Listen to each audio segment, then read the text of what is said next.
Hi everybody, Stefan Molyneux from Freedom Main Radio. Hope you're doing well. I can get no satisfaction. It's true, although it is a fact that Hillary Clinton has dropped 13 points in about 10 days. Oh, it is by no means enough for me. As long as there is one person out there attempting to recapture the shreds of their moral integrity like a child with a butterfly net chasing a gossamer twig, as long as there is one person out there with half a brain cell rolling around in their cranium who isn't directly being bribed by the giant lactating mammary glands of state government redistribution of power and bribery, as long as there is one person out there who can be bought and dragged to the light, I'm going to be roaming the landscape with a bag and a club, attempting to enlighten them. So, today, we are going to talk about one Donna Brazile. Now, Donna Brazile, for those who don't know, and this is fairly incomprehensible to anyone with half a shred of moral integrity left in what remains of their soul, she remains the chair of the DNC.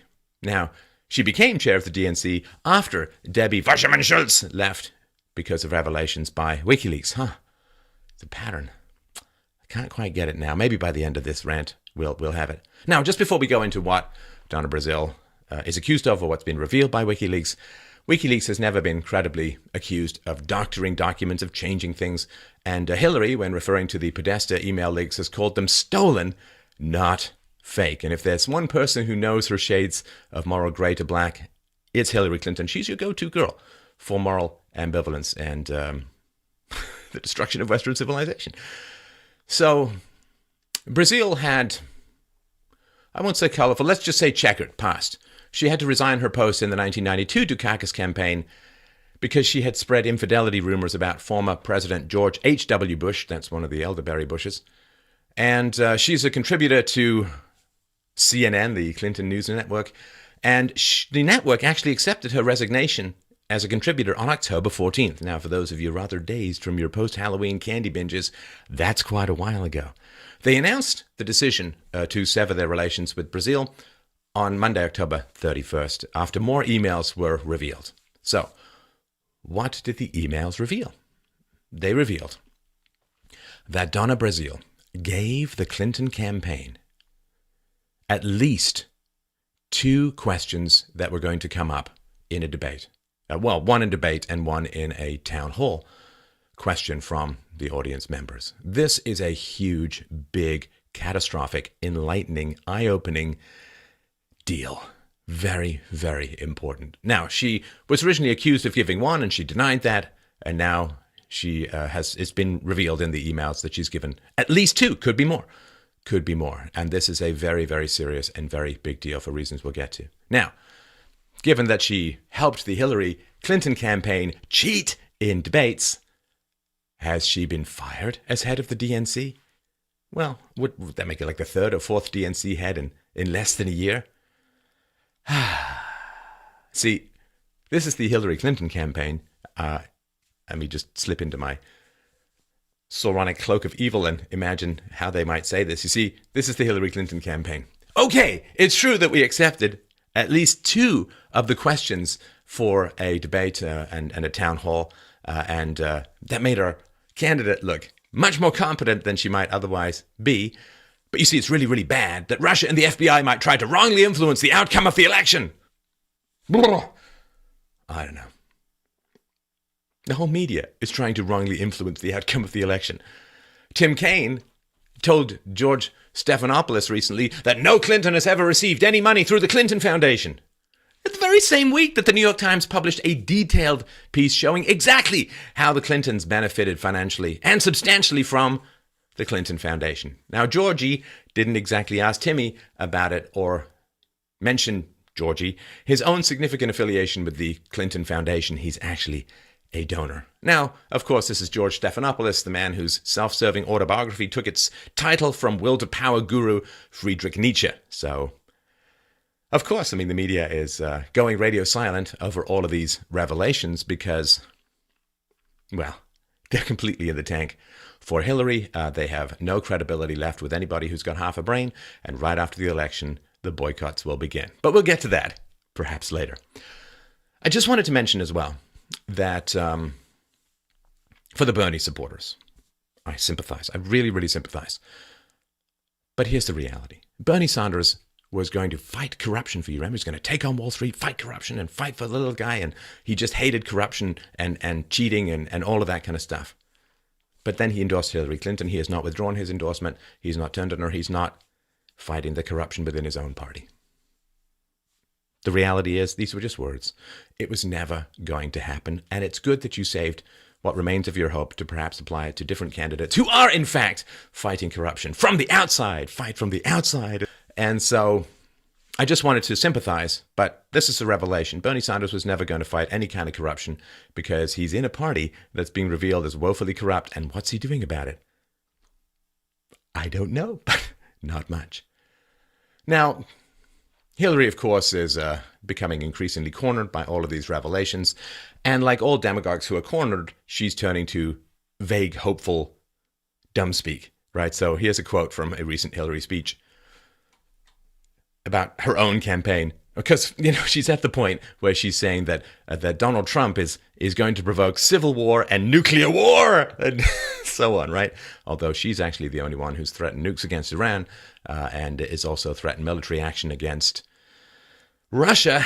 But apparently, you're fired. You see, you want Donald Trump to be saying that to a contestant on his television show.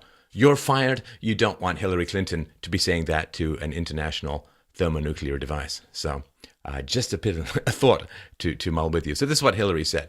Instead of dark and divisive, it's hopeful and inclusive. It's big-hearted, not small-minded. It's about lifting people up, not putting them down. It's a vision that says, and I believe this with all my heart, we are stronger together. I don't think she's actually referring to her in the media, but she might as well. But this is the reality. This is the kind of goop that is now coming out of a desperately cornered candidate's mouth. This is absolutely brain-dead, Hallmark card, syrupy, sentimental, estrogen, mindless trigger words for female in-group preference. The Republic of America, which stood against Nazism, fascism, and communism, is in grave danger of being brought down by idiot girl power diabetes. Oh, these words are so syrupy sweet, they're going to eat the marrow out of your very bones. Here's the thing. This is what you need to understand. Donna Brazile, a gross, morally squalid distraction. Who cares? Just another Democrat hack. The issue here is the Hillary campaign. If you're going into a debate where you don't know the questions ahead of time and someone hands you the questions, you know what you do? You raise the roof. You blow the roof off of this entire scheme. You say, I will not cheat. This is wrong. You need to stop doing this. This is absolutely immoral. Because, of course, if Donald Trump was handed questions ahead of a debate by Fox News, they'd be calling for his decapitation. Decapitate Donald Trump, I think you just grow two heroes. But that's perhaps, hopefully, something we'll never find out. Because here's the reality. And this is to the voters, to the undecided voters out there in America. Imagine this. You're facing a dangerous life-saving operation, and it's real touch and go. You need the very, very best because you're hanging by a thread, and one little slip, your carotid artery goes spray, and they got to clean off the ceiling tile. So you're facing a dangerous life-saving operation. You have a choice between two doctors. Now, one doctor, it turns out, cheated on his final exams, went ahead and got the questions ahead of time and cheated on his final exams. The other doctor didn't cheat. Who do you want to perform the operation? The cheater or the honest person? The life of the Republic is at least as important as yours. And this is the reality. Look, I've got a graduate degree. If you cheat in university, you know what? You don't get the degree. You get expelled. You don't get any recommendations from mentors or professors. Your career, in general, is done. Imagine, you're in grade 6. You cheat and get the answers to a spelling bee. You're going to get an F. Your parents are going to get a note. You're going to get detention. You're going to, I don't know what they passed this. When I was a kid, it was getting caned in boarding school. But I don't know what the punishments are these days, but they would be pretty significant. Let's say you are a PhD candidate. And you're going for an oral defense of your thesis. I guess if you're a Clinton, your defense is that it was only oral. But anyway, you're going for an oral defense of your thesis, and you find out ahead of time the questions that your examiners are going to ask. Do you know what you're not going to get? Your doctorate. You're done. how do you get to still run for president when you've cheated in one of the most important events of the presidency? Is the debates. It's a shame there were only 3, but Cankles gets tired. But these were but this shows people thinking on their feet. If you know the answers ahead of time, you can look like an information vomiting Wikipedia machine. If you don't know the questions ahead of time, that's pretty tough. So the other thing too is that the amount that the media is propping her up, the amount that these Democratic hacks are giving her the answers and so on, shows that they don't think she's very good, right? You don't help the winner cheat. Like if somebody's just way ahead. I mean, Usain Bolt, not going to benefit from cheating. You don't help the winner cheat. You help somebody you think is going to lose cheat. I mean, that's basically reality. And this is sort of what you need to understand, that all of this stuff that's designed to prop up Hillary Clinton, all of this media cover, the artists and the celebrities out there showing how important it is that they only read other people's words and not submit their own thoughts for critical review. This is all because they don't think that Hillary can win. Hillary was kind of neck and neck for a long time with Donald Trump, even with all of this media boosting, which Rudy Giuliani says has been like, 10 to 15 point boost. They can't win. They've got nothing, the leftists. They've got nothing, which is why they import all the third world people to vote for them, why they have to have the media prop them up all the time, why they have to cheat. Come on. They've got nothing. They are weak, weak people. And this is what's really, really important to understand. What is your country? Is your country or your party defined by a set of moral principles? And if you violate those, you're out of the club. In other words, it's a country club. You don't pay your dues, you're out of the country club. And is your party a set of moral principles? And if you don't fulfill or embody those moral principles, if you egregiously violate those moral principles, are you out of the club? Well, there's an old saying, Democrats don't indict Democrats. It's very, very important. Democrats are power lust in-group preferences. That's all it is.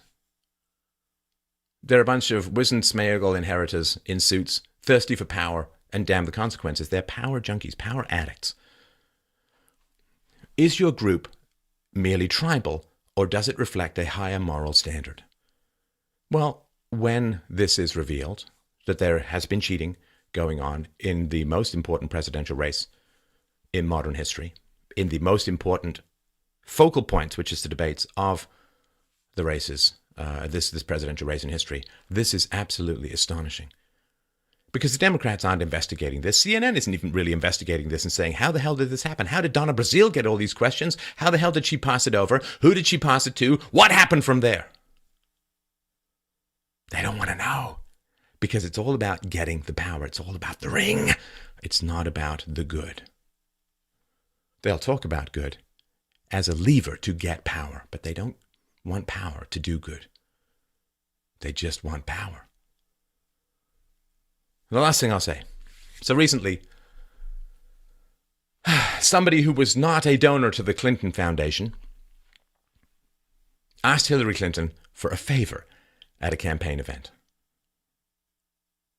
Didn't donate a penny and asked for a favor from Hillary Clinton at a campaign event. Do you know what she said? Get to the end of the line, she barked. Why don't you go to the end of the line? And this is the reality of the Democrats in power. I'm not in there, in the halls of power. I don't have influence. I don't have power over those who have power. I haven't donated. They don't owe me any favors. And you are not in there either. You don't have any control over them. It's all about them rewarding their friends and punishing their enemies. And they're indifferent to those who have not directly benefited them in their crazy, baseless lust for power. So when it comes to the Democrats, should they gain power next week, get ready, if you're not a Washington Beltway insider, to hearing this. Get to the back of the line.